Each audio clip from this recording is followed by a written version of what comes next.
Greetings and salutations, friends. It's time for another vlog.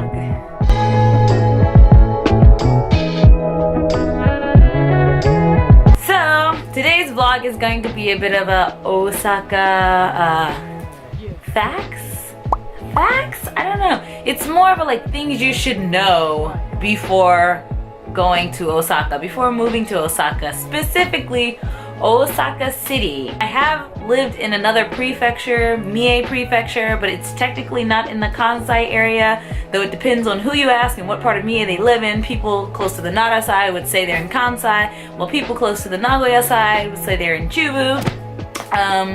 So yeah, I have lived in one other prefecture, but most of my going on 8 years in Japan have been in Osaka City. I have lived in 2 different wards within Osaka City. I was previously in Tennoji Ward, so I'll just share some like things you should know before you decide you want to move to Osaka City. So, Osaka is a city. First off, it's a huge city. It has lots of people, lots of businesses, and lots of tourism these days.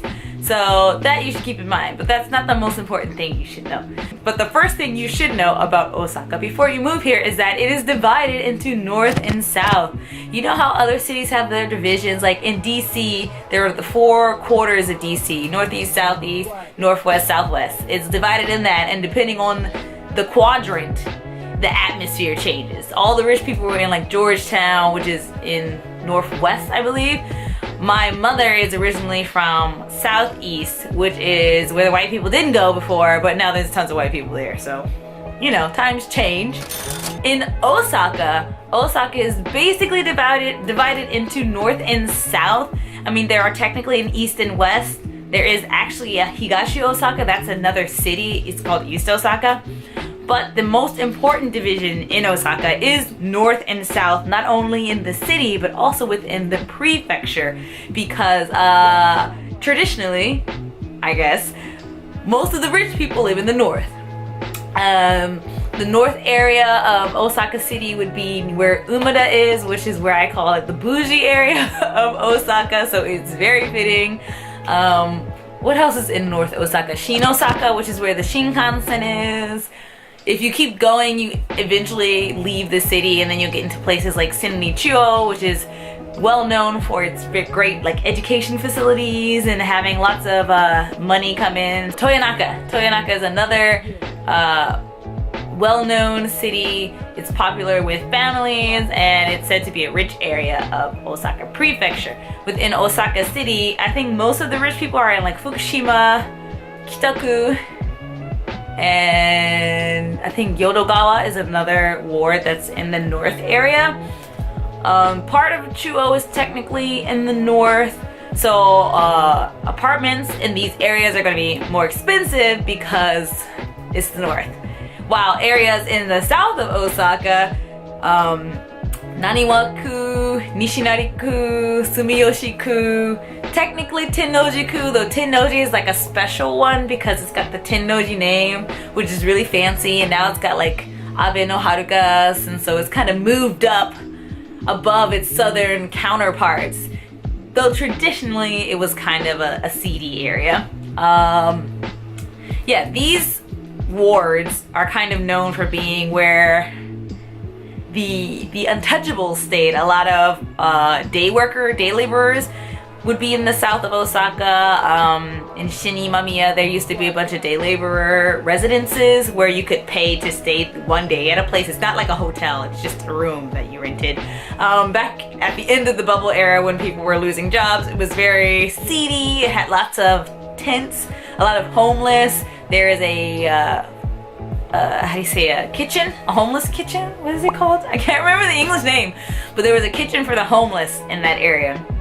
So for people in Japan, it was a place you didn't want to be because it was full of homeless people and day laborers and apparently a lot of gang and drug activity. Coming from America, it's not that bad. It's not that bad at all. Homeless people is like, this is just the thing, they're just there and you should really be trying to help them, hopefully. But in Japan, I think homelessness is like, it's treated very they treat it very badly. So South Osaka City is kind of known in that way. But recently, especially since tourism has increased, this has been changing. A lot of, I think, not share houses, but the youth hostels, the backpackers hostels, a lot of them are in South Osaka. They used a lot of those old day laborer apartments and changed them into hostels. A lot of the properties in the South, there's a lot of abandoned properties, a lot of properties people don't want to live in because the South has a bad reputation.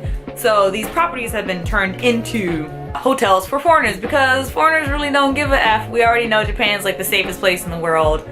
We not gonna be scared of a couple homeless dudes. Not that serious, you know? So that is the first thing you should know. That's the first division in Osaka. The second division is the wards. Same as Tokyo. Tokyo has the Shibuya ward. I think there's a Shinjuku ward, maybe a Roppongi ward. You know, I don't know because I don't go to Tokyo. So I don't know, but I assume that's the wards, okay? So if we were to compare and to like make similarities between the two, the Shibuya ward in Tokyo, a similar place would probably be Naniwa ward in Osaka. It's where the young people hang out. It's where a lot of the clubs are. It's where a lot of bars are. A lot of izakaya drinking. A lot of the shopping goes down in Naniwa-ku and also in Chuo-ku. Basically, the wards that are located in the downtown area of Osaka are Chuo, which means center, Chuo, Naniwa, Nishi, Kita, and I think that's it. Well, Nishinari technically also. These are like the downtown, no, not Nishinari, I wouldn't include Nishinari. So the other one. This is the main downtown area, but this is also mostly in the south, which as I mentioned is traditionally not the good area of Osaka.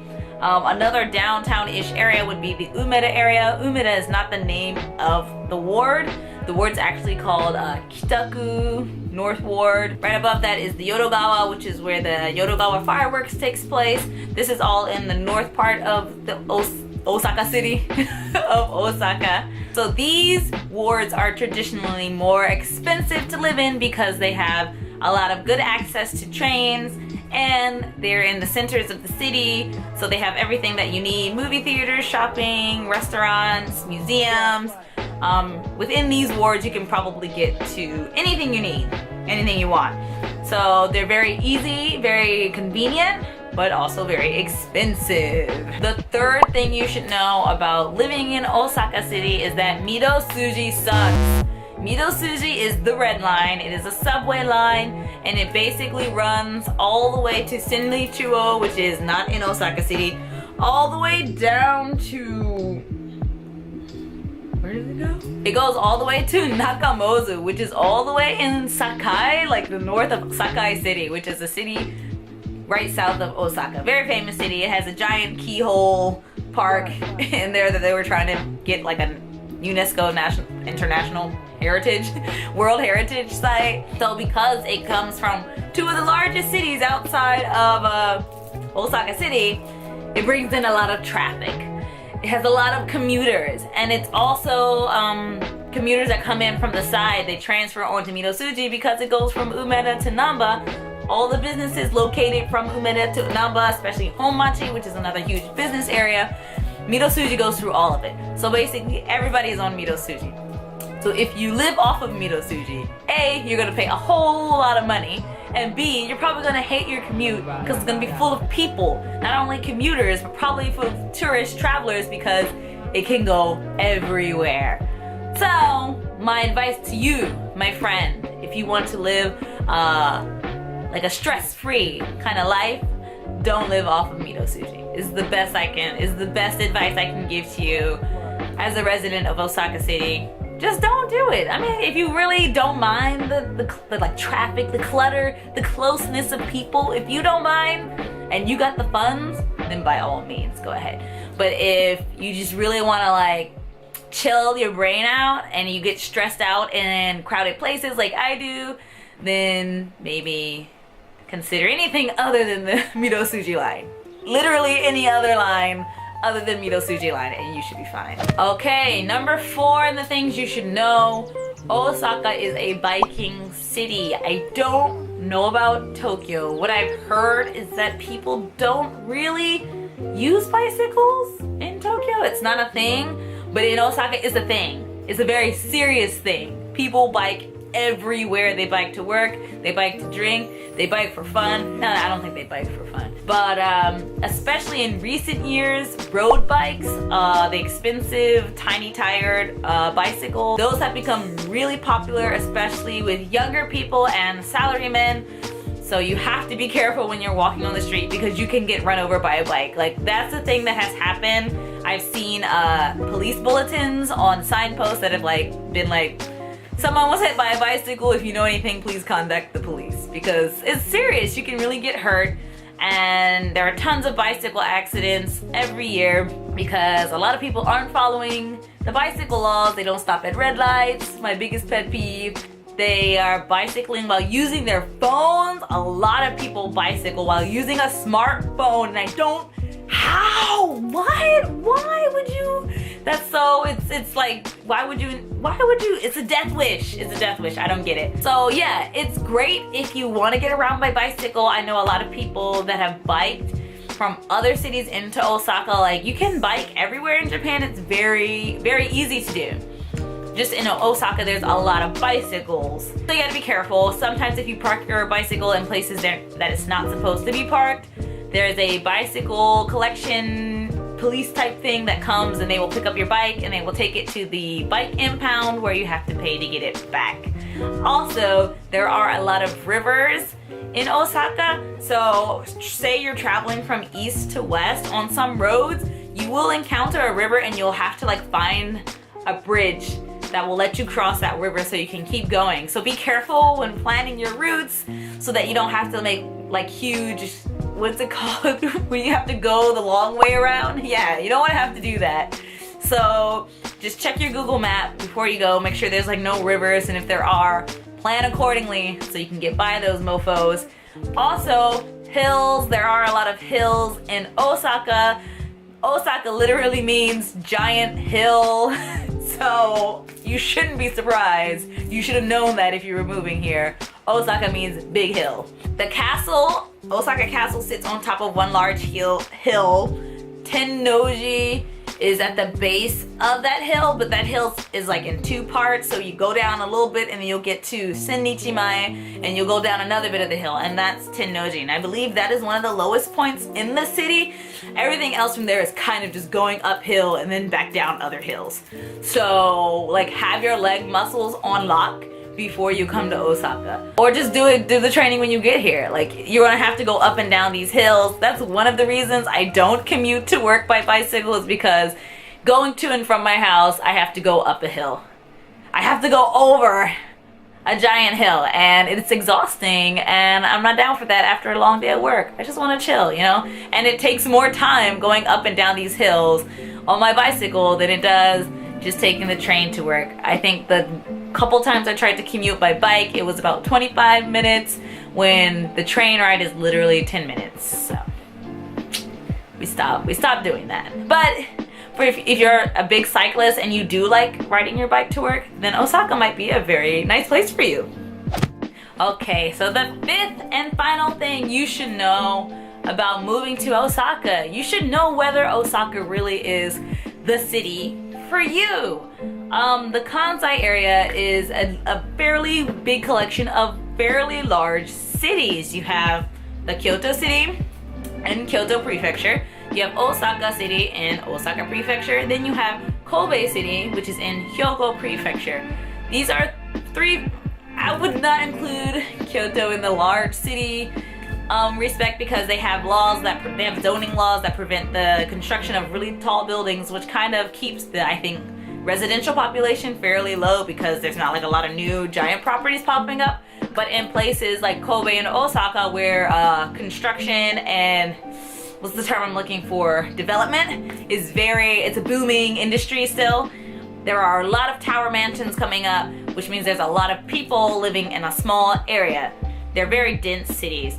So what I'm trying to say is, even though you might think you want to live in Osaka, check out Kyoto, and also check out Hyogo, check out Kobe, because I actually like Kobe. I don't go there often, but in terms of atmosphere, it's very chill, it's very laid back, and I don't mind visiting. The only downside that wouldn't have worked well with me was the lack of like clubbing, because I was really into clubs for a while. My first few years in Japan, it's a great way to interact with locals and meet new people.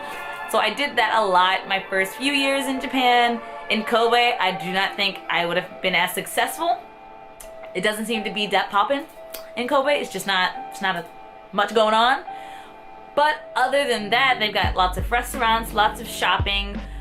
Kobe is closer to the beach than Osaka. Well, yeah, it's closer to a nicer beach than Osaka is. Osaka, you can get to some beaches within about 40 minutes from the city if you go south, but these beaches are kind of filthy. I would not recommend them. If I go to the beach, it's usually in Hyogo Prefecture, out past Kobe. If you're thinking that you're not really into the big cities like Kobe and Osaka, you can also try Nara City. Nara is the prefecture right to the east of Osaka. It's very laid back, very quiet, lots of nature, lots of historical temples and shrines, and it's much cheaper compared to Osaka. So if you're like, you just want to be close enough to commute to Osaka, Nara City is a great place to go to if you're into that laid-back atmosphere. Nara people are very nice, much nicer than Kyoto people, I hear, so you get the same amount of historical interaction, but with less attitude. So, you know, it's a bit more of a win-win situation, I guess. Other cities, there's Wakayama, but Wakayama City is way south of Osaka. I believe it's about an hour, maybe an hour and a half by express train to get to Osaka City. I do have friends that live there, but I barely ever get to see them because they are so far away. I've been to Wakayama City. It's very laid back. They're also next to a beautiful beach, much better than the beaches in Hyogo and Osaka, much cleaner, much more beautiful. So if you want that more quiet, small city life, Wakayama City actually might be a really good fit for you. I think the important thing is to kind of visit all of these cities, like stay at a hotel or stay at an Airbnb for a while. Visit all of these cities and just see which one like fits with what you like to do. If you're a nightlife person, if you like being out all night, then you need to be in Osaka City. If you like being out sometimes at night, but maybe you want a little bit more quietness, a little more sophistication, then you might want to be in Kobe. If you want more nature, if you want to be by the beach, Wakayama or Nara. If you really want to be around some bougie stuck-up people, Kyoto, I guess. No, this is my irrational displeasure towards Kyoto. I don't mind Kyoto, it's okay, but it is a tourist trap. So I feel like living there is probably a big pain because it's just crowded all the time and not in a very good way. So that's it. That's all I have for you today. That's the information. I hope it was useful. If you're planning to come to Osaka, definitely let me know. If you need more information, I will be glad, more than happy to provide it to you. And I think that's it. So I will see you guys in the next video. Deuces, bye, see you, good night. Hi guys, please don't forget to like, comment, and subscribe. I am 2 persons away from hitting 800 subscribers, so that's pretty cool. Yeah, that is pretty cool. I think that's it. I don't really have anything else to say. Just do that, go hit the button. I'll wait for you to do it. I'm waiting. I'm not gonna leave until you hit the subscribe button. But I wanna go to sleep.